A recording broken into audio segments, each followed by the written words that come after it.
దేవుడు అన్నాడు, ఈయన వెళ్ళి అడిగాడు, నువ్వు మా సైడా వాళ్ళ సైడ్ అన్నాడు. ప్రభు అన్నాడు, ఏయ్ నేను వాళ్ళ సైడ్ కాదు నీ సైడ్ కాదు, ఇక్కడ క్యాప్టెన్ నేనని.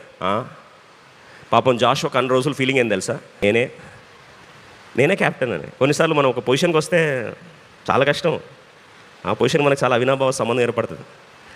ఒకప్పుడు మోషే క్యాప్టెన్, ఇప్పుడు మోషే లేడు, క్యాప్టెన్ ఎవరు? జాషువానే క్యాప్టెన్. దేవుడు అన్నాడు, నువ్వు కాదు క్యాప్టెన్, నేను క్యాప్టెన్.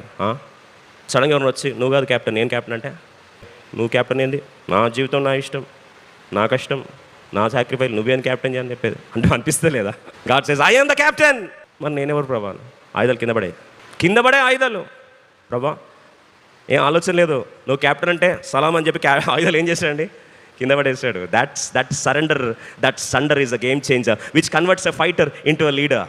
ఒక యోధుడిని నాయకుడిగా మార్చేది ఏంటంటే మన చేతిలో ఉన్న ఆయుధాలు ఏం చేయాలి? ప్రభు దగ్గర పారవేయగల. నా చిత్తం కాదు ప్రభా, నీ చిత్తమే సిద్ధించు గాక.